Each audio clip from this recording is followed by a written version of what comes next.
Welcome to the 2021-22 Heart of America Athletic Conference Women's Basketball Media Day. I'm your host, Stephen Davis. Right now, we're joined by Benedictine College head coach Chad Folsom. Coach, thanks for spending some time with us today. How are you doing? Doing well. Thanks, Stephen. Well, it's great to have you along. You've been the head coach of the Ravens now for nearly 2 decades. How excited are you to head into this season, especially coming off what was such a, we'll call it unique year a season ago?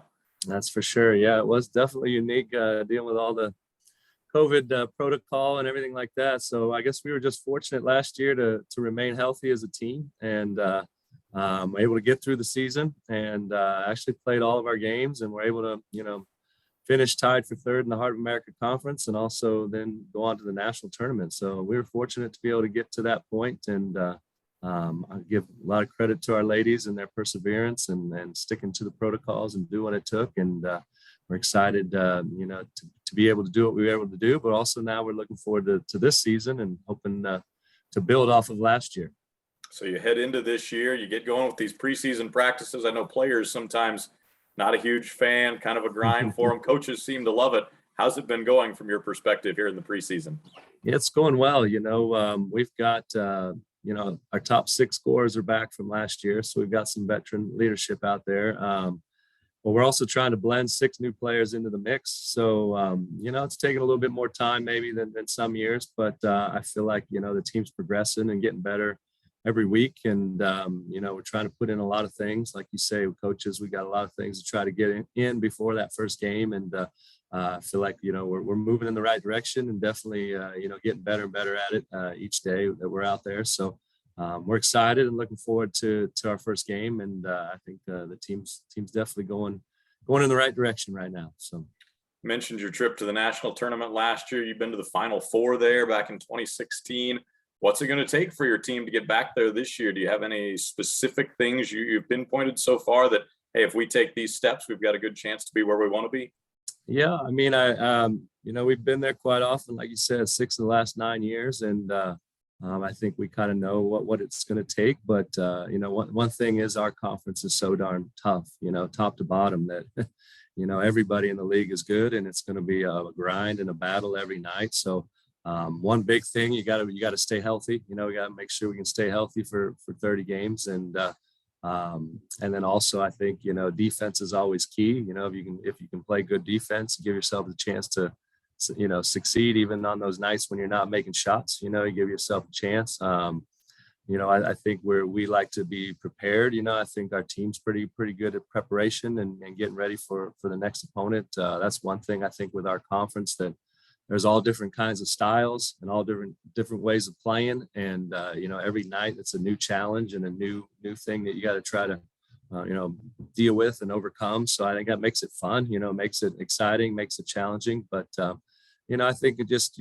being a team, being a family for each other, being there for each other on and off the court is key, playing great defense, staying healthy, and being prepared for a long grind, because that's kind of what it is all season, to get yourself a chance to win a conference title or be in the top of your conference and have that opportunity. So we talk about the success you've had in the program, being there nearly 20 years now, especially recently. What are keys to having a successful program, both on and off the court, from your perspective? Yeah, I think a lot has to do with culture. You try to establish a winning culture, a culture of family, I feel like, and like I said, recruiting the right type of kids that are going to fit into what you're doing, and then when they get here, trying really hard to build that team atmosphere, that team chemistry. I think that's critical. And I think what's been great for us all through all these years, is we rotate a lot of players when we play. So we're usually rotating 10 or 11. So even when we graduate 4, 5, 6, whatever players, we still have quite a few coming back with experience. So we're never having to start over.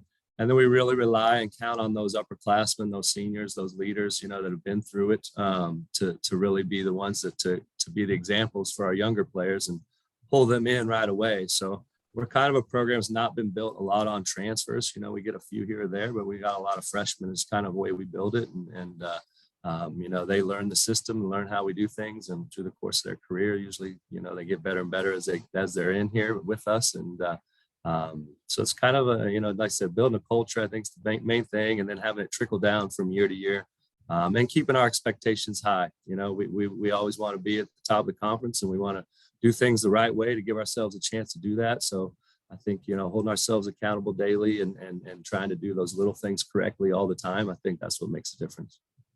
Let's talk about this year's team specifically a little bit. Let's name some names. You mentioned you need veteran leadership. Who are some of the veterans that you've seen so far provide leadership both on and off the floor? Right. We've got, like I said, our top 6 scorers back from last year, and 4 of them were all conference players. So we're definitely counting on all of them. We have Natalie Samarin, a 6'2" post player, is coming back for her 5th year now. She was a first team all conference player, our leading scorer and rebounder last year.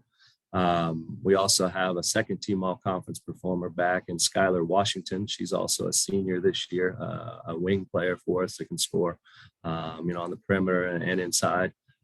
We also have 2 honorable mention all conference performers back from last year. One is Allie Brzezowski.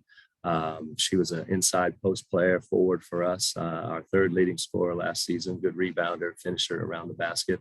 And she's also a senior. And then we also have a sophomore coming back that was our point guard last year, one of our point guards last year.